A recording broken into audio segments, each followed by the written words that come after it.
Merci. Olivier Falorni pour le groupe 2RDP. Olivier.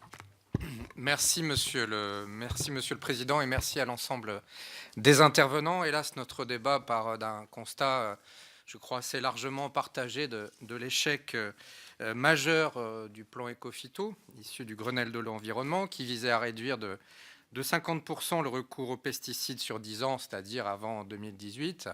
Et s'il n'y avait que quelques chiffres pour le confirmer, l'augmentation constatée de recours aux pesticides de plus 9,2% en 2013 et la triste troisième place de notre pays maintenue au niveau mondial comme consommateur de pesticides ne font que le confirmer.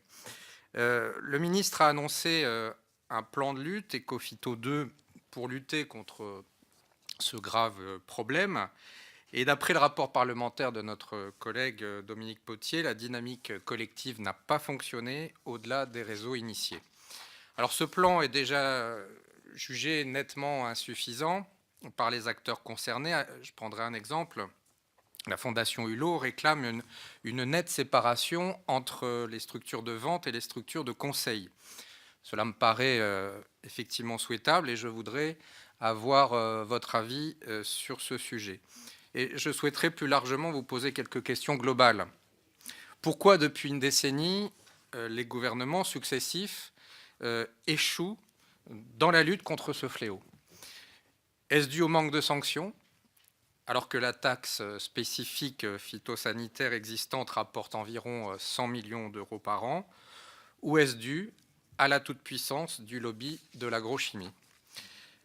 On ne peut que se réjouir de l'adoption de l'amendement de notre collègue Gérard Bapt, interdisant l'usage des produits phytosanitaires de la famille des néonicotinoïdes à compter du 1er janvier 2016.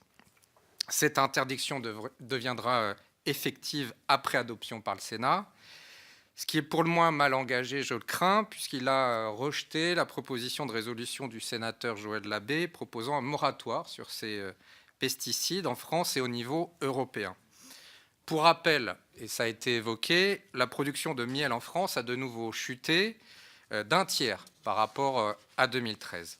Alors devant cette frilosité inquiétante, il est indispensable que l'Union européenne agisse pour que les herbicides soient proscrits par les agriculteurs et que les objectifs du plan Écophyto soient atteints. Alors je voudrais aborder un dernier point et vous interroger sur ce sujet concernant les jardiniers amateurs. En 2010, un sondage indiquait que seulement 32% d'entre eux estimaient que les pesticides étaient dangereux. En 2013, un accord cadre à Écophyto a été signé, nommé Biocontrôle, destiné à vulgariser les méthodes de biocontrôle et à promouvoir leur utilisation dans les jardins d'amateurs.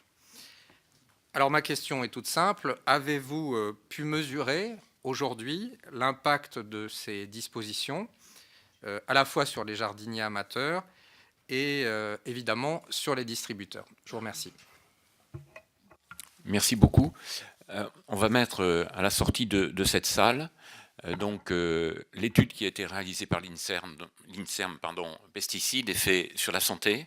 Donc je vais faire déposer ces documents sur la table à côté de la porte de sortie. Donc vous aurez la possibilité de prendre cette étude.